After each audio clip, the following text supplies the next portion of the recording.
Thank you very much for this nice introduction, John. I hope you can all hear me. Loud and clear. Good morning, good afternoon, good evening, wherever you are. Thank you, dear colleagues, also for joining this Atos talk, taking your time. I'm very excited to be here. I think since pandemic day,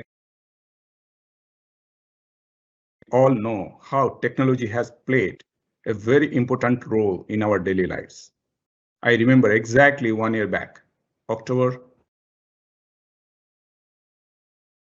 when I was suffering from COVID, I had to isolate myself under the same roof from my wife and my daughter in different rooms. So we all three were in different rooms. And not for 1 day, 2 days, for 3 weeks. It was crazy. But supporting each other, using technology to communicate with our doctor, I had to also administer my own injections with a video call. All that was happening thanks to technology. But in this world,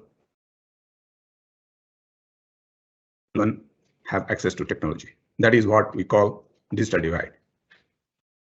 So we are going to have some reflections of digital divide today. But before we go on, I want to ask you a simple question. Let me share my screen and ask this question.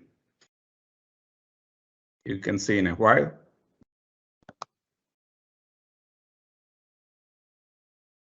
Do you remember when did you last walk on a bridge? Maybe last week or a few weeks back, or maybe last month. But if I ask you, have you ever walked on such a bridge? This bridge, the picture that you see here, is located in Southeast Asia over Borit Lake. You can see the landscape looks very unforgiving. And it is called, very often it is called as the most dangerous bridge. It's called Hosseini Bridge. But why I'm showing you this picture? This is exactly what you feel when you talk about digital divide. When I talk about digital divide. The dangerous, the gap that has been created, the unsustainable situation that has been created by digital divide.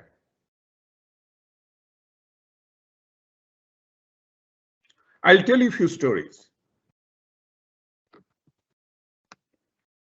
The picture that you see here is of a Delhi laborer and his wife and children walking back to their village when pandemic struck last year in April. And they're walking back from Delhi, 100 kilometers far from their village. Because there was national lockdown, there was no way they could have gone taking public transport. And there was no job as well. The job is gone. He is a migrant laborer. Forget about education. The children, their education, they have to go back to their village as well. Now, I will tell you another story where my, my mother's maid, who back in India, who also could not come and resume her job, and she was affected by this. And of course, her husband was earning whatever. Also, that stopped because he was auto rickshaw driver, and he could not, because of the national lockdown, he could not continue as well. And the children, they were at home, school closed, they didn't have any device, no internet connection. Till now, there are many such children and have no way to learn, to continue learning. We are not talking about 1 or 2 families here. We are talking about millions.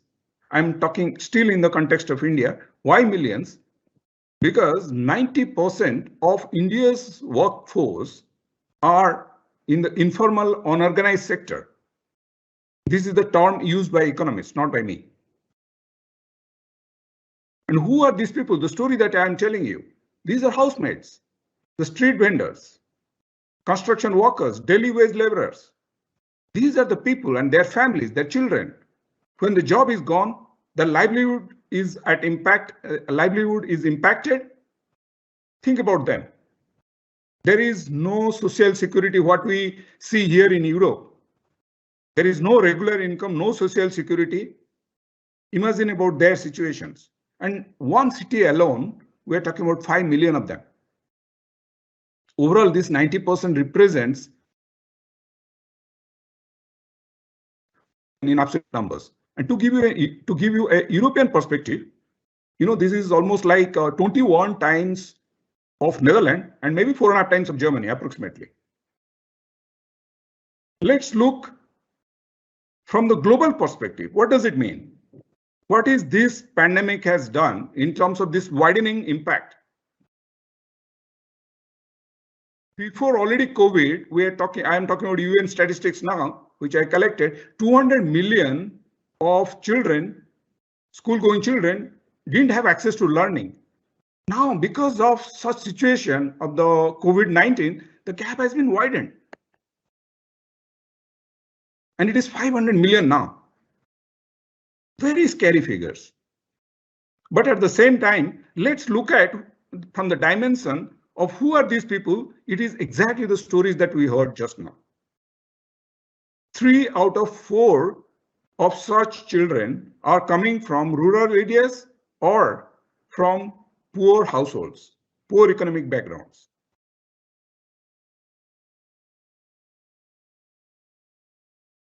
Of course, I think you will agree with me, we need to do something about it. My digital dream would be to reflect on this and to do something to help those vulnerable children and towards their education.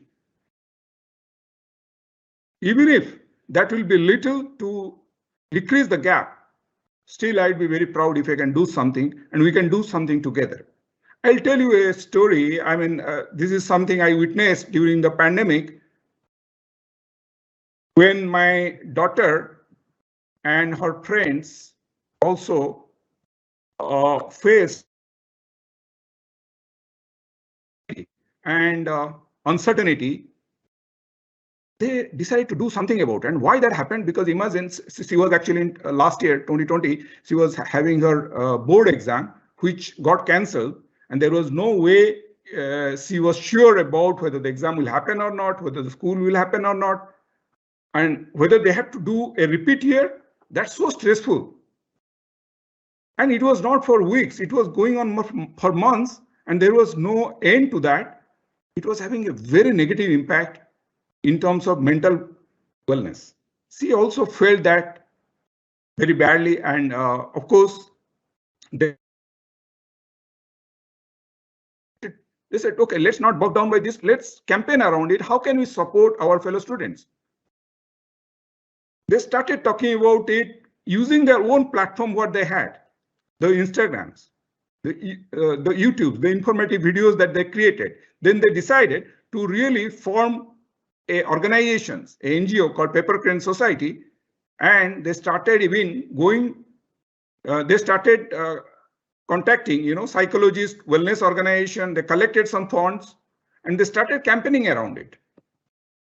It was very, very good that once they started doing it, it became like, a campaign with a motivation, and people started adapting it.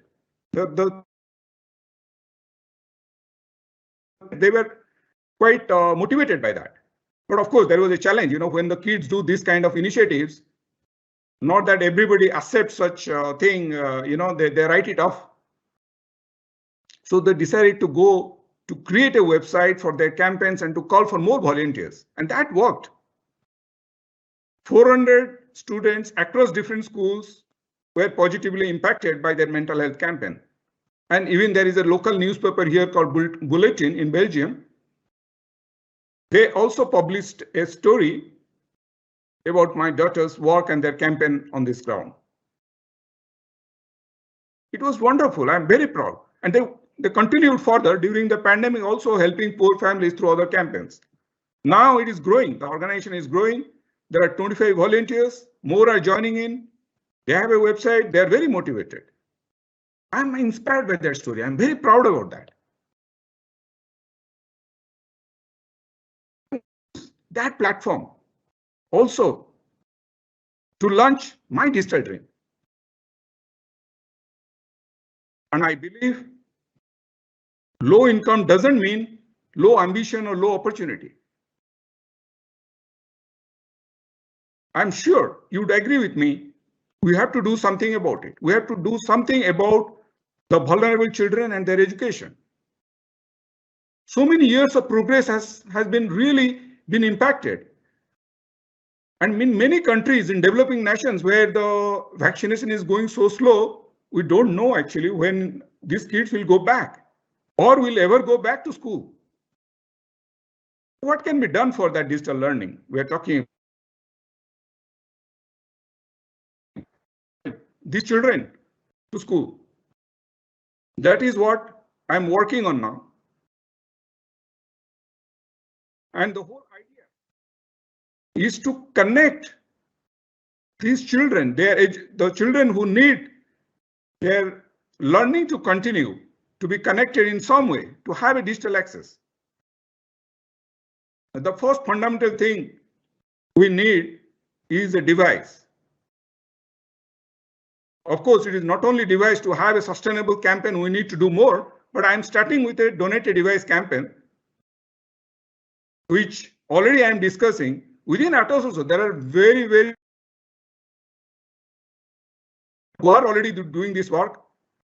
I'm calling this through this platform to take this opportunity to think about it, because I think each one of us will agree that they have more devices at home, more smartphones, maybe multiple laptops, multiple tablets, iPads, I don't know, smartphones, which we are not using. Can we not refurbish them? Probably we are just dumping them in some recycle bin, or we are not using it, it's just lying in the corner.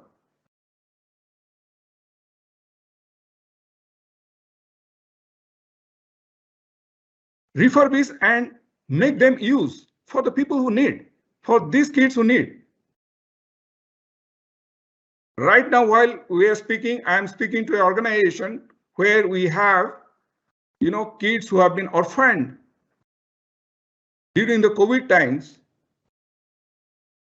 They need such devices. They don't have any options right now to continue their education. They are just bare minimally, I would say, continuing with their basic stuff, but no education for the moment. We need to do something about it. This is what I'm know that doing little by little, we can definitely close the gap that we are talking about in terms of the impact of digital divide. And as my daughter says, there is a Japanese tale where it says, if you make 1,000 paper cranes, all your wishes will come true. Probably we have started building one, and with you. We will do it together.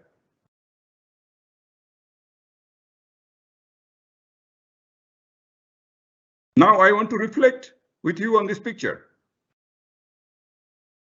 3 young children. If they dare to walk on such a bridge, we have 110,000 colleagues across 7. We can do it too, right? With that, I thank you all, and my mentor, Rob Jobbins, and my buddy, Faisal Ansari, and wonderful colleagues around the world, plus John and Jeremy, all throughout so much of support to bring it to such a successful event. Thank you again.